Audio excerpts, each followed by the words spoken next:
Hello everyone, welcome to another Lord Bane video. Please forgive me, I am a little bit under the weather today, so my voice might be a bit slow. But having said that, we had the Datacron set 14 come out today, and I couldn't just let it slide. So I'm going to quickly go over, well, not really quickly, it's going to take a little bit, but we're going to go over what set 14 is bringing to the game.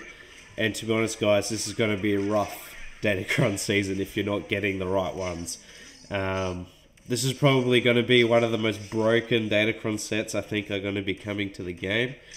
Having said that, the pretty early Datacrons were pretty insane. But to get us started, we're going to just skip the alignment ones, dark side, light side, because to be honest, there isn't many good ones. The only good one, the only one that actually does anything is this 15% offense and speed when an enemy is defeated. But especially in the meta nowadays, if you have your teams dying, you're not going to win grand arenas because you need to be efficient. So I don't think this one is very applicable. Maybe for something like Night Sisters or Dash Rendar when you're constantly reviving, this might make sense, but for a normal team, I don't think this is worth it. Even maybe Ray would take advantage of this when Ben revives. This is probably not a bad idea. 15% offense for Ray is quite nice. So I think this one for Dark Side and Light Side is probably going to be the best out of them all. I definitely think maybe for Ray this will be quite good, and we'll talk about it later, but Ray is going to be one of the broken teams that we're going to be looking at. So we'll start this off with stats. So max health and max protection are back. So things like anyone who utilizes protection up is going to love max health stats. So Jubba teams, when the purple set goes away, is going to be nice. They're going to love that. JMK is going to love max health. Malgus loves max health. If you use Padme lead, max health is what you want. So there's heaps of teams out there who love max health. We've got max protection, things like Trench. Teams would like this. Lord Vader will love max protection. JML, his offense based on that coin ability is all protection, so he'll love this. Offense is great for Rey. She'll enjoy all that offense. Rey will also love that health. But heaps of offense for Rey and any other team, to be honest. Offense is lovely. Rey and health steal are just insane. And crit chance and accuracy aren't really too much to be concerned about. I will say one thing. The level 3s and this accuracy stat here really concerns me that the next Datacron set 15, could possibly be dodge or deflection. So it's just a bit curious why they have accuracy in here, because it's not usually a stat they put in. So just be wary, guys. I think maybe set 15 might have dodge in it. So we'll see how we go, because this obviously will help counteract that. But this also could be just for the deflection crons we have at the moment. But just to be something wary of, dodge could be returning in set 15. That's all I have based off the fact, though. There's no release of set 15. I'm just assuming that this is here for a reason. Anyway, so otherwise there's not really other stats to go over. We'll get rid of alignment and that. We'll start talking about each faction. So Jedi is a featured faction here, and out of all of them, the first one is going to be the one you want. When Jedi allies have 100% health, they also have 100% offense, and mate, that is going to be brutal, especially on a JMK team when they have so much health, so much protection up, I should say, before you actually start hitting their health.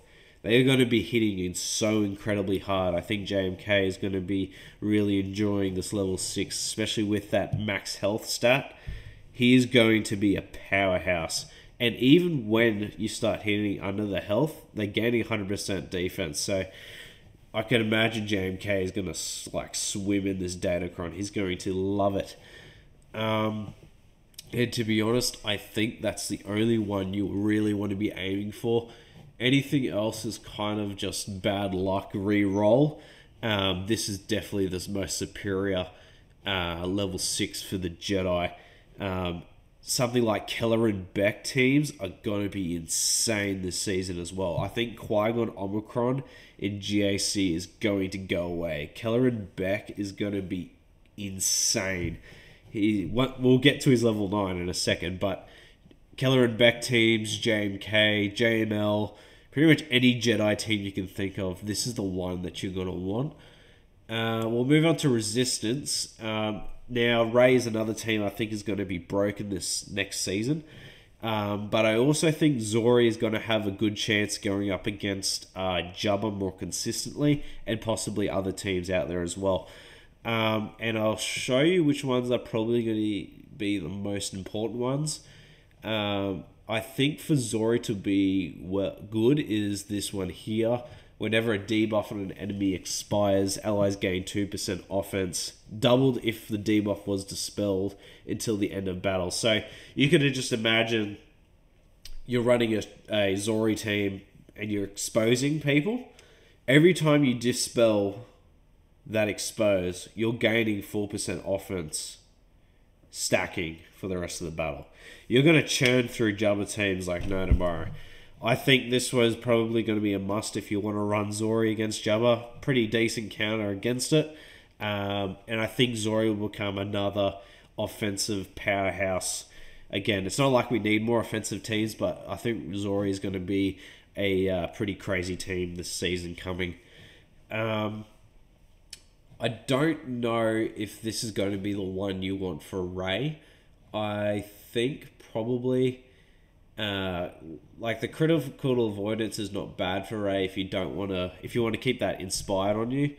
Blind is pretty average. The first time each ally falls below 50% health, all allies reduce their cooldowns and gain 10% turn meter. That's pretty nice, reducing cooldowns for obviously Rey doesn't have cooldowns, but for the rest of the team that's not too bad. But I really think the maybe it's not in this one, maybe it's the level 9. Yeah, it might be the level 9. But tenacity for resistance allies cannot be defeated. Each of them have... Alright, so yes, this is the level 6. So this level 6 here, I think is the one you want for Rey. Resistance allies have 100% tenacity, and that is crazy good, especially when you're using Starkiller against Rey. This is going to make it incredibly difficult to land any sort of debuffs. This 100% tenacity here, I will say, will shut out Starkiller once again to counter Rey. And I think as we discussed the level 9, Starkiller is going to become irrelevant versus Rey. I think you're going to need Malicos or even SLKR to handle Rey, because Rey is going to be an absolute menace during this season. So I think this right here writes off Starkiller straight away. But on top of that, resistance allies cannot be defeated until each of them has fallen below 100% health. So this is gonna change Rey pretty much instantly. You can't kill anyone until everyone is below 100. Well, has been below 100% health. Now this is gonna be incredibly hard when Barriss is on the team and when Shorty's on the team. So you need some sort of crazy amount of damage, especially maybe from Malicos, or sort of buff immunity or healing immunity of some sort to get below these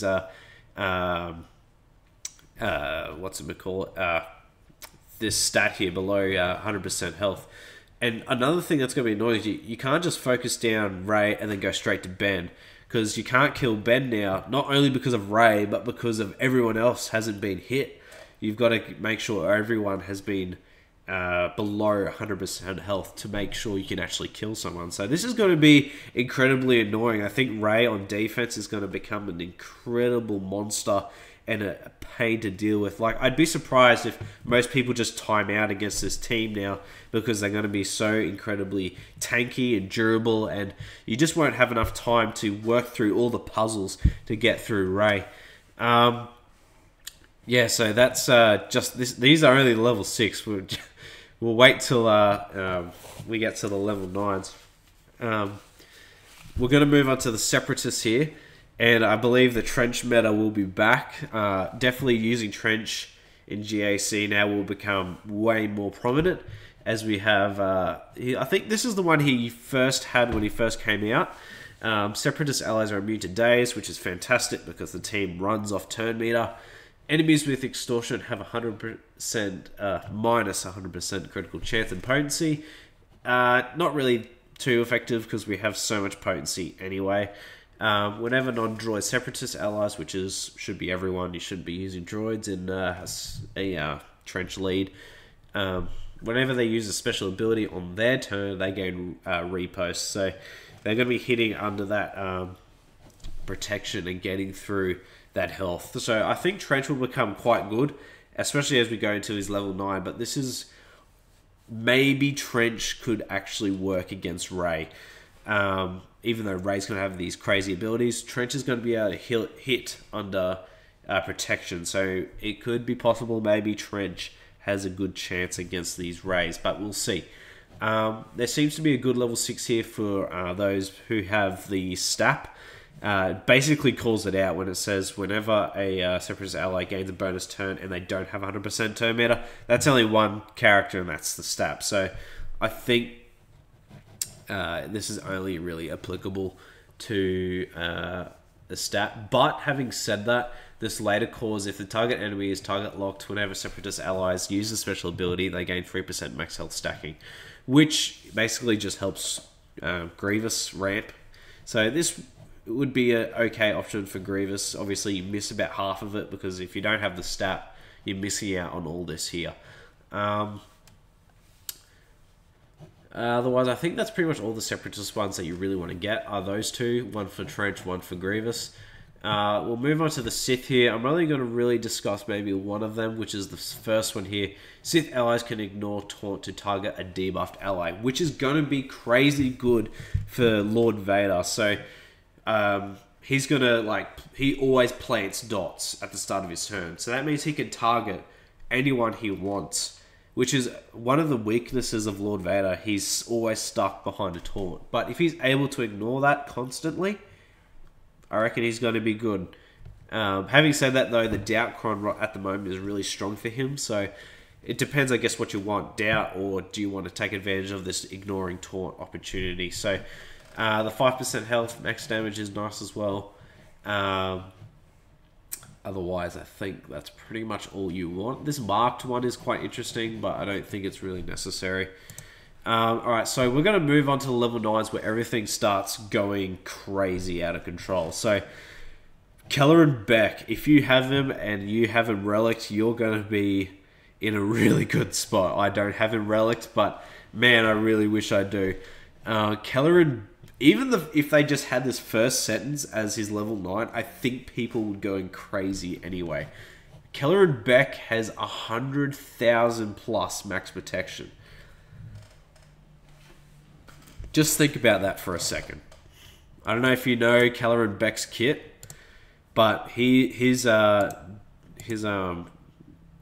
damage is based off max protection. So he spreads his Padawan lessons out, and that number is determined on how much protection he has. Now, if he's getting 100,000 just off the bat, he's probably going to gain another, 5 stacks, I'm going to say. Probably more. I don't really know his kit very well. But the more stacks he gets of Padawan's lessons, the more damage he's going to do. Same with the rest of the team if he's in the lead.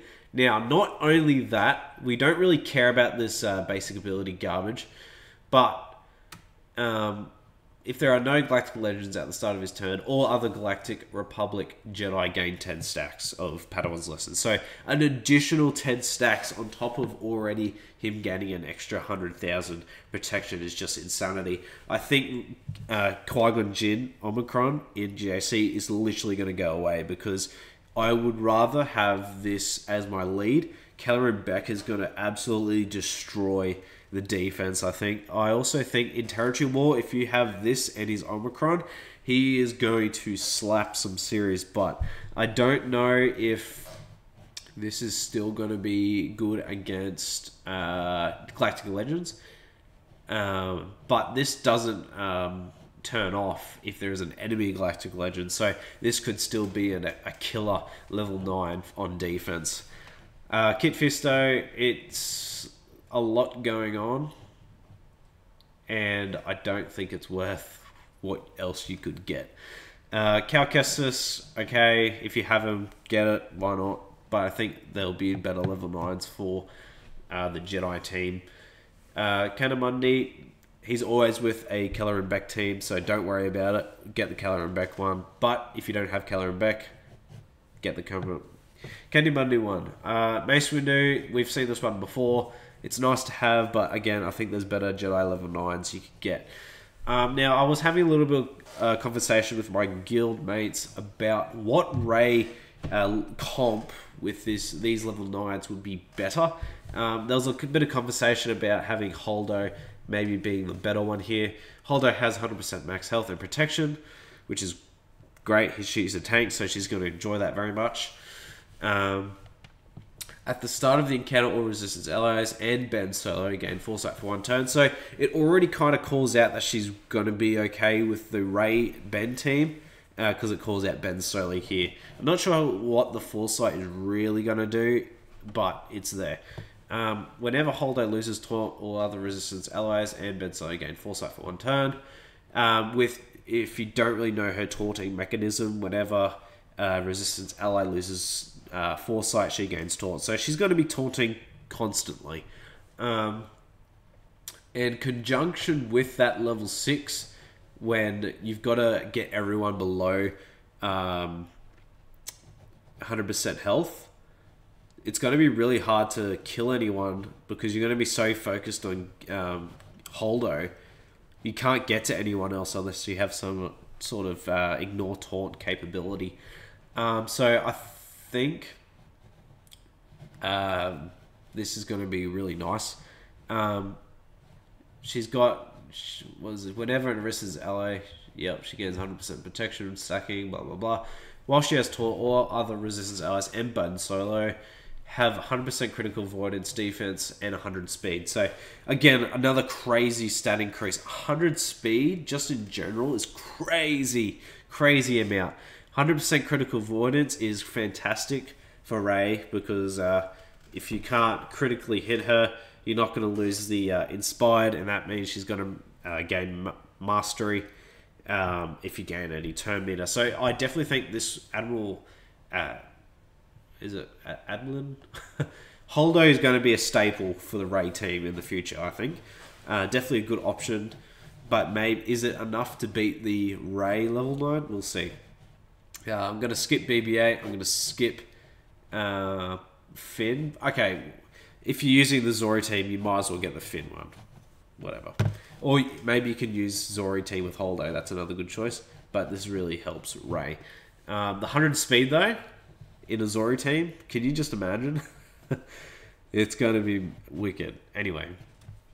Rey. The first time she's defeated... Hold on, this reads weird. The first time is defeated. I'm guessing that points to Rey. I don't know. CG, fix your wording. They are revived with 100% health, gain protection over time, and take a bonus turn. Now, if this is just for Rey, this is good. But if this is for the whole team, we're going to have massive problems with revives. Now, the only way I can think that's going to help this Rey team go down is if you have Malicos, because he prevents revives. SLKR prevents revives. And also, this level 6 for the Jedi, whenever an enemy is defeated by an ally, they cannot be revived. This might be necessary if you're versing Rey with maybe JML, which I don't think you should. But JMK, definitely. I think this might be the one you want. Yeah. So that Rey is going to be crazy. Bonus this, I do. Rey with this, Rey with Holdo, whatever, whatever each one. I think is Rey's going to be broken this next season with Keller and Beck. If you have the stat, this is applicable to you, but not many people do, so I'm not going to bother. Admiral Trench, I think this is the same one as he had last time. Critical chance stacking is kind of meh. Protection over time, they gain defense, which is kind of okay, but if you're using it on offense, defense is not really something you want. But Whenever Admiral Trance uses his basic on his turn, call all allies with repost to assist, which is going to be so good because you're going to be constantly hitting teams with repost, which is so good. Bit of protection up there, not really too bad. Dooku, don't worry. Spy, don't worry. Darth Bane, he's getting a level 9. What? I guess he's already so good. Why would you want more power? I don't know. I don't know. At the start of Bane's turn, all enemies gain accuracy up, advantage, health still up for 1 turn until they receive damage. And a summoned Sith Trooper in the allied slot if it is available and there are no other Sith Trooper allies. Alright, hold on. At the start of Bane's turn, all enemies gain... Does this mean and summon a Sith Trooper in the allied... Oh no, that means for us. Okay. So I think what this is trying to say... Does this mean Bane in 3v3 is going to be a thing? No, of course not, because it's a summoned. I don't think this works. No, this will still be an offensive thing. Whenever Bane uses Essence of Dominance, also siphon and critical damage. Deceived enemies will also receive damage, but you're never going to use Bane with Sith Eternal anyway, so... have it. If you have Bane, get it. Why not? Now, a few of us were actually looking at this Darth Sidious and thinking, Wampa? Is he a new Wampa? If there are no active allies at the start of the battle. Solo Sidious? What's going on? Darth Sidious gains 200% defense. Okay, I'm listening. 200% health steal. 200% max health. 200% max protection. 100% counter chance and critical chance. And 100 speed. Now, I think that's probably 6 mod sets dumped on Sidious there. Just to make him work. He's immune to daze, he's immune to stun. At the start of his turn, dispel or debuff on himself and reset cooldowns. This is going to be a lot of fun. He's already got what's tank tech in this Datacron. He's going to be dispelling every time he takes a turn any debuffs he's got. He's going to reset his cooldowns. So he's going to be spamming his special ability. Whenever he uses a basic, he inflicts damage over time for 1 turn, which I don't think is really... whatever. Dispel all buffs on all enemies, which is great. Enemies cannot assist or attack again if he is targeted. At the start of each enemy's turn, if they have 5 stacks... Holy crap! I did not read this. Well, damage over times are going to be really nice on this guy.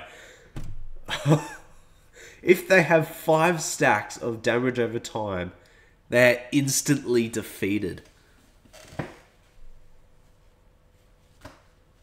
Holy crap. Darth Sidious is back. Holy crap. I wouldn't be surprised if this beats Galactic Legends. We're going to have a Darth Sidious meta for 3 months. Holy crap. Well, pretty much everyone has a Relic 7 Sidious. Just chuck some mods on him. Get this level 9. Holy crap. 5 stacks of damage over time. They're instantly defeated. These Datacrons are getting crazy. Holy crap. Well, Count Dooku and Sith Assassin are kind of useless at this point. Holy moly. Darth Sidious is going to be a freaking menace. Alright, well that's probably a good place to end the video, guys. Sorry it took so long, but holy moly. Get strapped in, guys. Next Conquest, grind those Datacrons because this next season is going to be insane.